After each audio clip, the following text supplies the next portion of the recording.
ao longo desses domingos, temos refletido sobre o mais conhecido salmo da Bíblia, talvez o poema mais conhecido da história da humanidade, que é o Salmo 23. Eu fiz ontem, alguns irmãos aqui responderam,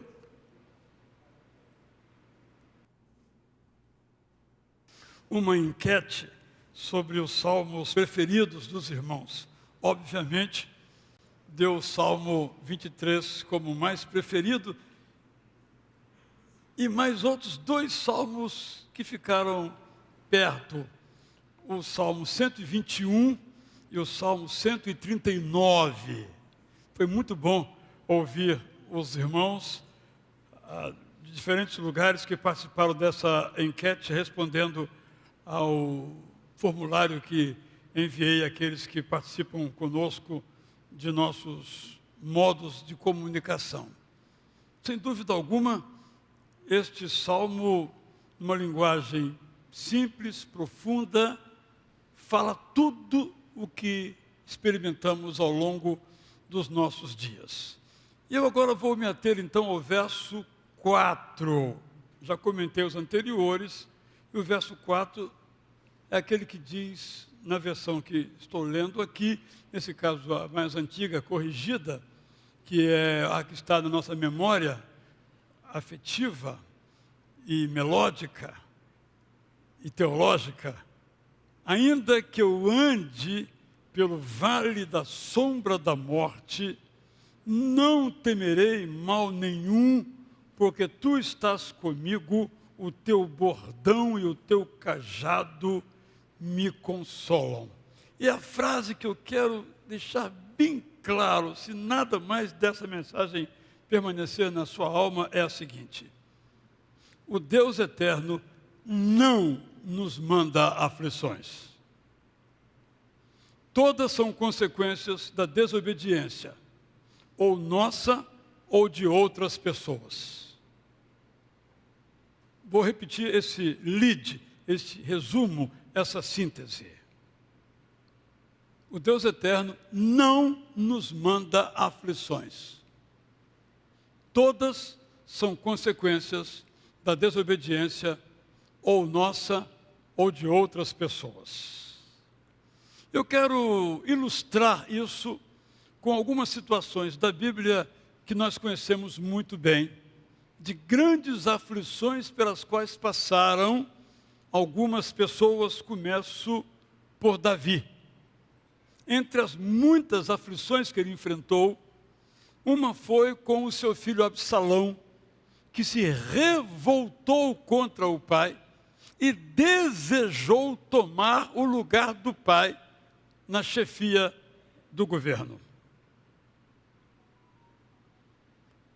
Imagino que nenhum de nós aqui deva dizer que Deus mandou aquela aflição a Davi, porque nós sabemos que essa aflição foi consequência do péssimo pai que ele era, e também da escolha de Absalão, certamente aconselhado por amigos e outras pessoas em volta dele. Penso que é uma boa demonstração da ideia central que estamos buscando desenvolver. A aflição de Davi, a qual ele reagiu de um modo inspirador, como conhecemos bem, foi essa aflição consequência da vida familiar. Naquela época, como os irmãos sabiam, predominava a poligamia, em que um pai ia visitar o filho que morava com a mãe. O pai não morava com o filho. Na poligamia, o filho morava na casa da mãe, onde o pai ia visitar. Não tinha convívio. As consequências, uma delas está aqui descrita. Então, acho que ficou bem claro a nossa ideia central de que o Deus eterno não nos manda aflições. Quero dar um segundo exemplo. O povo de Israel passou por uma grande aflição quando Israel do norte foi totalmente destruído, aniquilado, e Israel do sul foi parcialmente eliminado, devastado.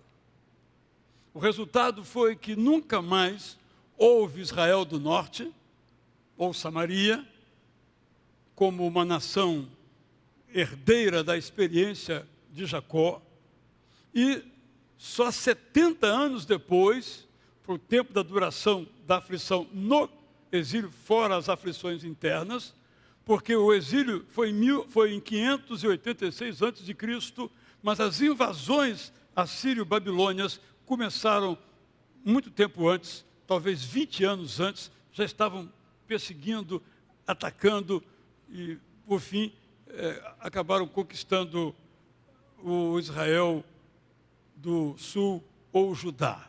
E fica muito claro no texto bíblico, lendo Isaías, lendo Jeremias, lendo Oséias, por exemplo, fica muito claro que o exílio ou todas as destruições daqueles dois reinos, tudo foi consequência da desobediência. Desde Moisés, portanto, olhando no tempo aí, 1 milênio antes, Moisés já tinha advertido, olha, se vocês não forem fiéis aos mandamentos que hoje estão recebendo, vocês serão levados para uma terra estrangeira. Portanto, o exílio não foi uma decisão divina, o exílio não foi uma obra de Deus, foi uma decisão humana, uma obra humana. Deus entrou na história, permitindo que acontecesse, e Deus continuou na história, trazendo de volta o povo, mas ele não foi o pai daquelas aflições. Quero mencionar no Novo Testamento um segundo exemplo, não tão evidente e tão fácil assim na sua percepção, que é o espinho no corpo de Paulo. Esse espinho foi espetado por Deus como uma advertência à possível vaidade de Paulo. Quem de nós não seria vaidoso sabendo pregar, sabendo escrever, inclusive poemas, 1 Coríntios 13, por exemplo? Quem de nós não seria vaidoso se era tão dedicado à obra missionária, viajava tanto com os sacrifícios? Quem de nós não seria vaidoso tendo sido preservado de tantas chibatadas, cadeias e naufrágios? Então, Deus eterno providenciou um espetamento de um espinho para que Paulo se lembrasse que ele era frágil como todos os seres humanos.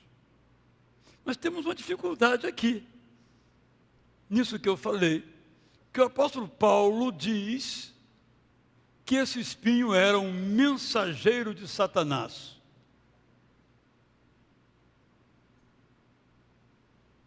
O modo como Paulo interpretou a sua aflição não foi atribuindo-a a Deus, mas a Satanás. E aí nós temos muito material para refletir e pensar, não é o nosso propósito agora. Todavia, quando olhamos a própria vida do apóstolo Paulo, nós observamos que essa circunstância do espinho na carne foi uma exceção. Em outras palavras, nem tudo aquilo de ruim que nós passamos foi espetado em nosso corpo por Jesus, porque foram consequências daquilo de errado que fizemos ou de outras pessoas que fizemos, isto é, não podemos pegar algo particular que é comum nós fazermos e universalizarmos para dizer então, toda a aflição que nós passamos é um espeto na nossa carne, um espinho na nossa carne, um problema na nossa carne. Excepcionalmente, uma ou outra pode ser uma providência de Deus para nos ensinar algo, mas é excepcional, tão excepcional quanto milagre, e não podemos universalizar as nossas experiências ruins como sendo enviadas pelo Deus eterno. Mas eu tenho uma outra aqui, essa bastante complexa teologicamente e refleti muito se traria isso aos irmãos, porque temos que ser bem sucintos, mas é a morte de Jesus na cruz.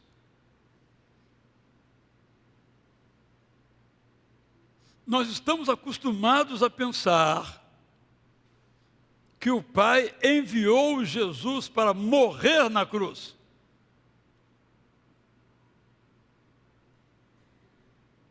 Eu estou desafiando essa ideia.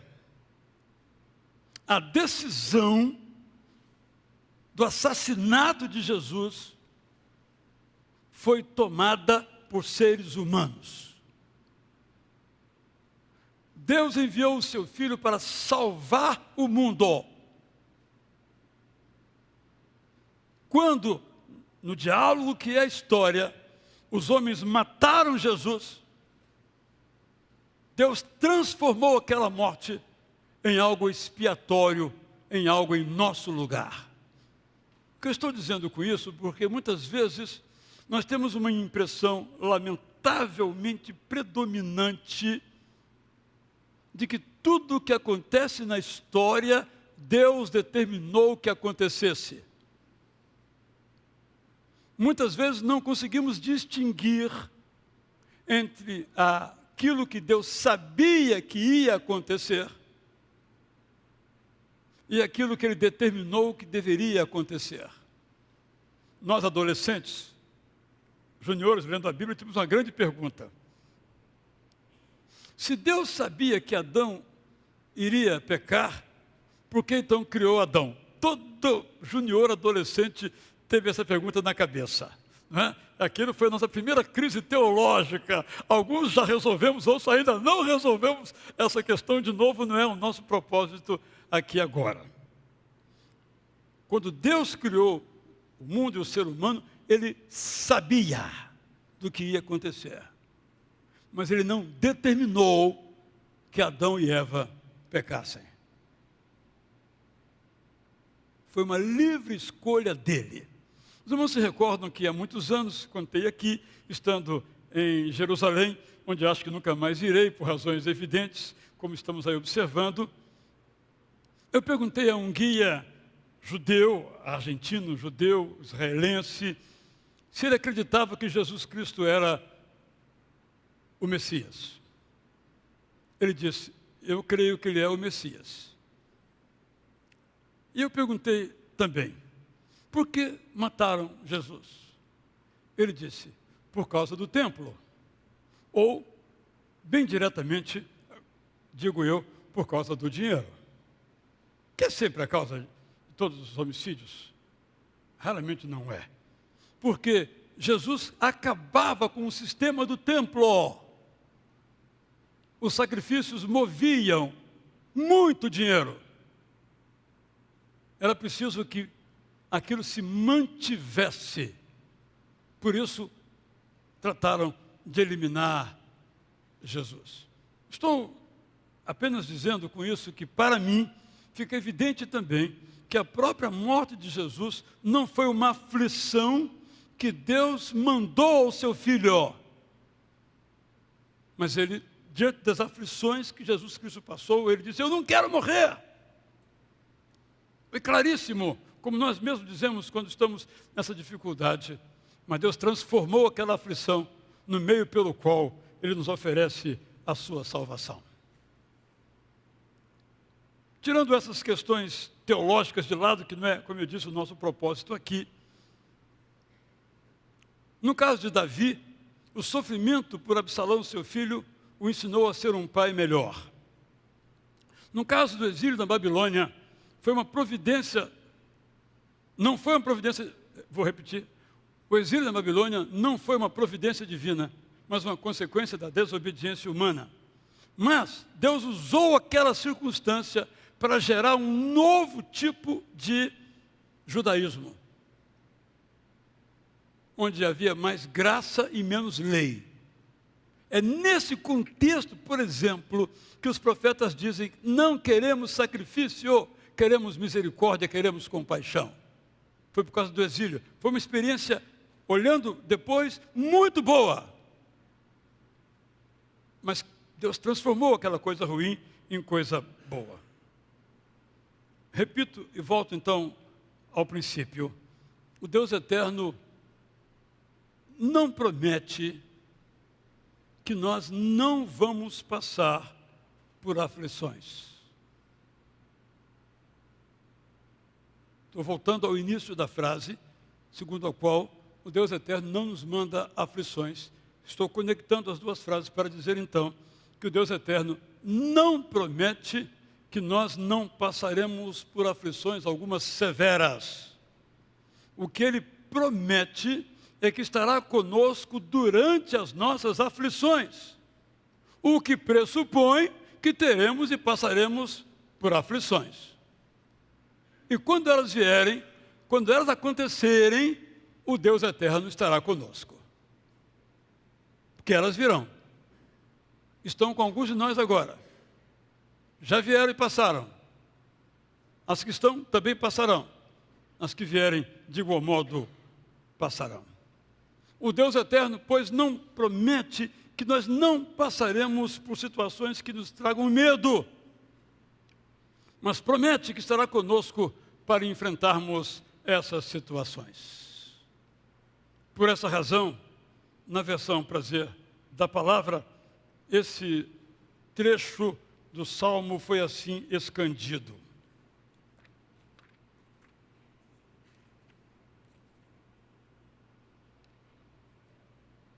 Ele não me conduz para lugares tenebrosos ou vales da sombra da morte, mas às vezes é por lá que ando, por meu próprio desejo ou por causa das duras circunstâncias da enfermidade, do vício ou da escassez. Ele me encoraja quando por lá viajo. Eu peço que não me deixe, e ele permanece ali presente ao meu lado, comigo abraçado, sussurrando-me palavras que me fortalecem. Quando tudo parece perdido, ele me protege e me resgata. A minha versão leva em conta, imaginariamente, uma história pelo qual possivelmente o poeta passou, que é a experiência da perseguição por algum adversário. Quantas vezes isso aconteceu com Davi? E assim, registra um pouco de nossa experiência. Há aflições que recebemos, portanto, como consequência dos erros dos outros, do sistema, da cultura, das pessoas. E há aflições que recebemos como consequência dos nossos próprios atos. Corajosamente temos que admitir que a maioria de nossas aflições nós mesmos as provocamos. Claro que é muito mais fácil colocar a culpa em alguém. Resolve todos os problemas, só que não é verdade? Mas dá um certo conforto. Mas, na verdade, nós sabemos, na realidade, que grande parte nossas aflições, em nossa saúde, em nossas finanças. Agora de manhã, vindo para cá, o bar já estava aberto, isso era 8h30 da manhã, e vai até, eu durmo antes que o bar feche, embaixo do meu prédio. Já tinha uma pessoa tomando um croquete com cerveja. Eu pensei, olha o que são os hábitos alimentares nada saudáveis. Aí esse cidadão que eu não conheço, nunca vi na minha vida, daqui a 30 anos tem alguma coisa seríssima na sua saúde. Olha a aflição que Deus está me mandando. Está tudo resolvido, alguém é culpado. Deus está me afligindo. Ele não pensa nas manhãs em que ele acordou num bar, comendo o que não deve, bebendo o que não precisa. Sou eu. É você, somos nós. Por isso, nós precisamos de coragem para assumir que algumas das aflições pelas quais passamos, eu sei que não é agradável ouvir isso, Mas nem todas, vou me deter um pouco mais sobre isso, são de outrem, porque são de nós mesmos. O que Deus espera de nós, se for o caso de nós termos errado, é que nós nos arrependamos e mudemos. Mas Ele também aguarda que, se não for nossa responsabilidade, que nós não nos culpemos. Não é fácil encontrar esse equilíbrio de, muitas vezes, assumir culpas que nós não temos. É de outrem. E muitas vezes não admitir que nós temos e não é de outrem. É uma tarefa para a vida toda, não é tão fácil assim. Falar aqui é fácil, mas viver isso não é fácil, porque nós misturamos as estações quase sempre. A mensagem central, portanto, do Salmo 23, no 4 em particular, é que durante as nossas aflições, o Deus eterno nos acompanha e encoraja, a imagem do bordão e do cajado. Então, eu digo assim, primeiro, nas aflições, continuemos confiando, mesmo que o Deus eterno não pareça agir. Porque muitas vezes nós oramos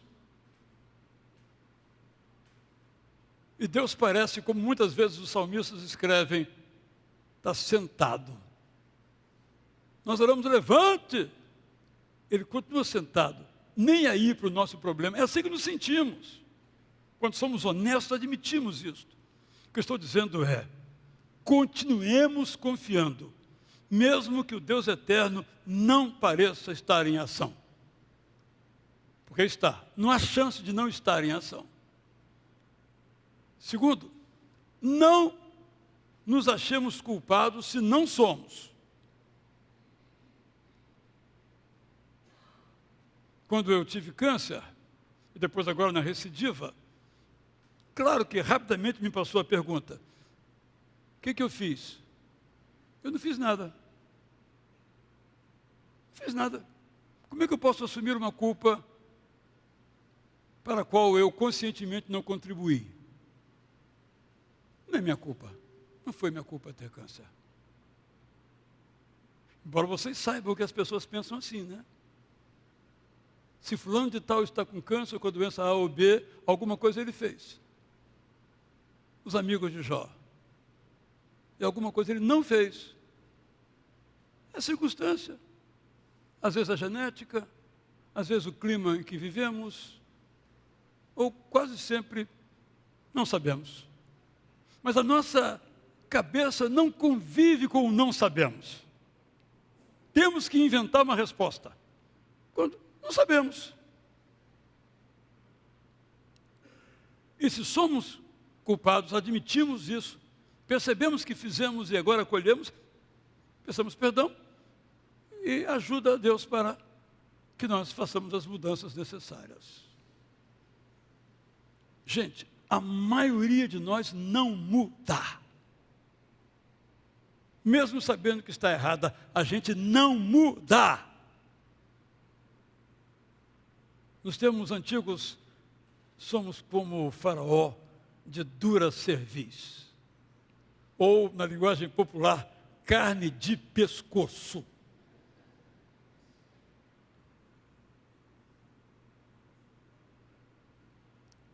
Terceira providência. Reavivemos nossa memória, porque em nossa memória estão guardadas todas as ações de Deus em nosso favor. A melhor coisa, eu estou sofrendo, estou angustiado, estou aqui no hospital, eu estou com essa ou aquela luta, eu lembrar o que Deus já fez por mim. E aí temos que cantar aquela música antiga, né? Quantas bênçãos, quantas forem, se puder, se for capaz.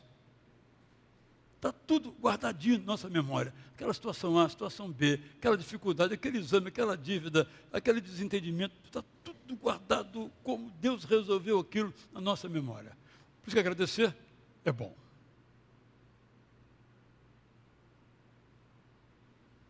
Uma pessoa que estava numa dificuldade, numa enfermidade, me falou: estou passando por grande aflição. Eu perguntei: você já pensou em tudo que ele já fez? É. Eu não posso esquecer tudo que ele já fez. E quem fez, faz. Memória é para isso. Quarto lugar, olhemos para as aflições de Jesus. Eu gosto desse texto aos Hebreus, quando ele diz que Jesus não olhou para a sexta-feira. Não é texto de Hebreus, eu que estou aqui relembrando. Ele olhou para o domingo. Ele não olhou para a tristeza, para o sofrimento. Ele olhou para a alegria que lhe estava proposta. Foi por isso que ele disse aquelas 7 frases da cruz. Pai, as tuas mãos entrego o meu espírito, por exemplo, ou Pai, perdoa-os porque não sabem o que fazem, ou Pai, tudo está consumado, por exemplo. Porque ele estava de olho na alegria que iria experimentar, não no sofrimento que agora ele passava. Quinto lugar, busquemos ajuda. Que quando nós buscamos ajuda, nós paramos de sofrer sozinhos. E quem sofre sozinho, sofre muito mais.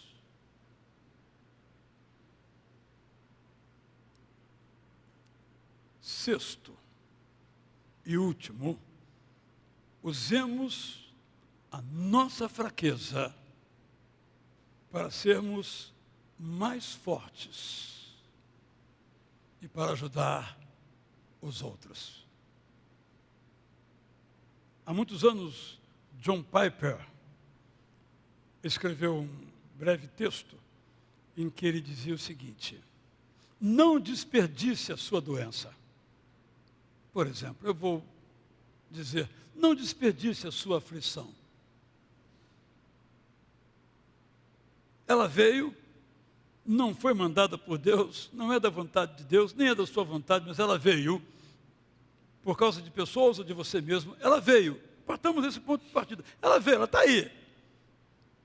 Passe por ela.